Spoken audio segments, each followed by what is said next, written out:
Bien, deuxième épisode.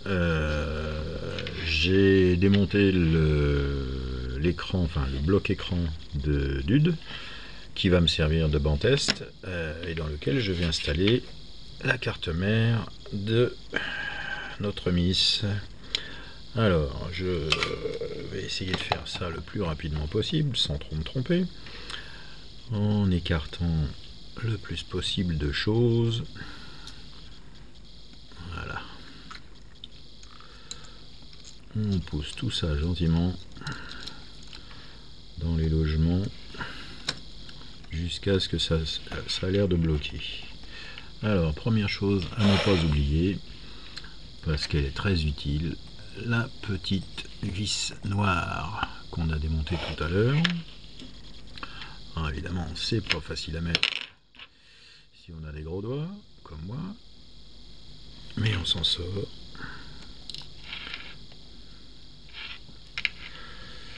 Ça va venir. Évidemment, elle est magnétisée. Ça paraît évident.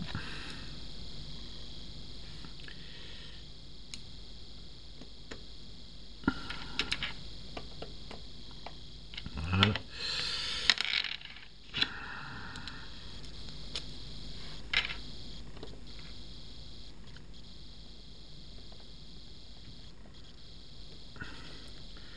Alors on commence par elle pour être sûr de ne pas l'oublier. Et il doit y avoir quelque chose qui ne va pas. Oui.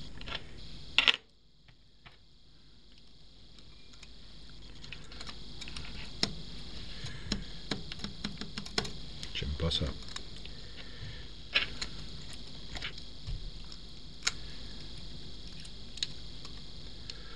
Wow.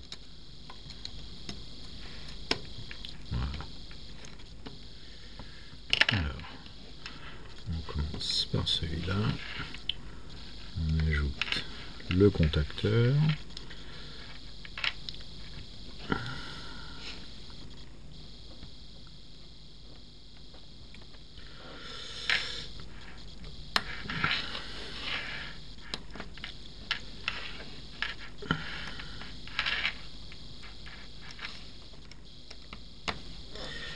Et on n'oublie pas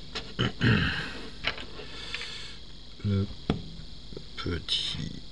Ah bah tiens, je savais bien que ça allait m'ennuyer.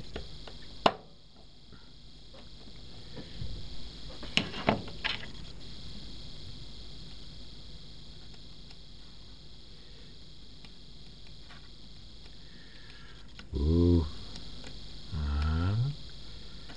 Voilà. On visse le tout.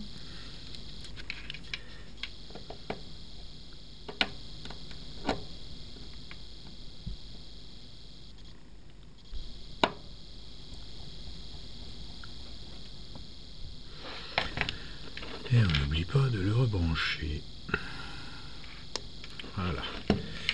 Donc normalement, tout est en place. On vérifie une dernière fois. On installe une batterie, si possible avec de la charge. On met deux élastiques pour pas la perdre. Et on met le tout en route. Et normalement, on devrait avoir quelque chose qui fonctionne. Voilà, au moins l'écran fonctionne pour l'instant. On va attendre qu'il se mette en marche.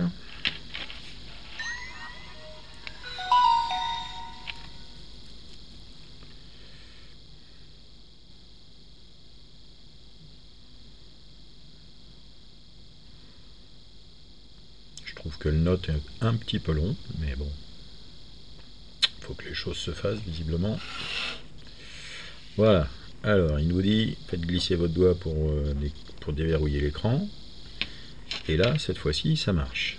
Bon, on a enlevé enfin on n'a pas remis le stylet, donc on se retrouve en mode stylet.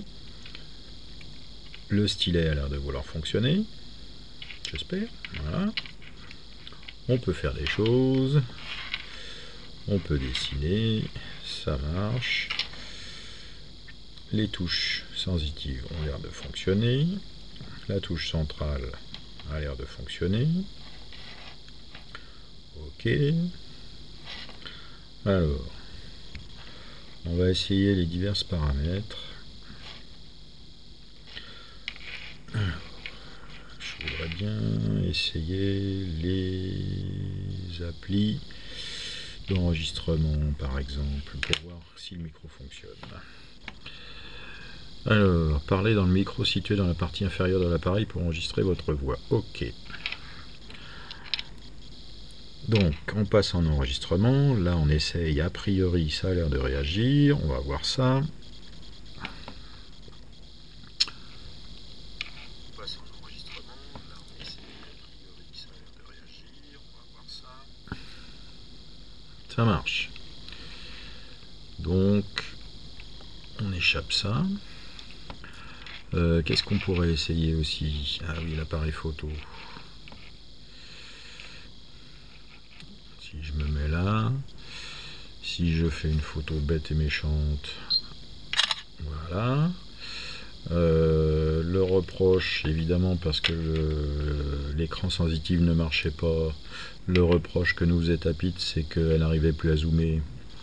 Mais je pense que maintenant ça va marcher. Alors, évidemment, là ça marche. Si je mets sur le note 2 doigts et que j'incline, ça marche aussi. Ouais, tout marche bien.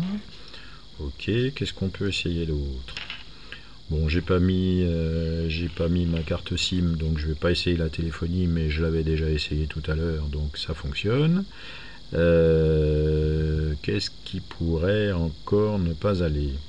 Alors effectivement, avec l'écran de Dude, je n'ai plus la fameuse petite ligne jaune qui se balade sur l'écran. On a donc bien la partie sensitive qui fonctionne parfaitement. Donc on peut supposer que c'est bien non pas la carte mère de Tapit qui est morte, mais c'est bien effectivement sa partie écran. Seulement la partie tactile, malheureusement. Et là, j'aimerais bien comprendre pourquoi. Donc voilà, le premier test est concluant. On s'arrête là pour le moment.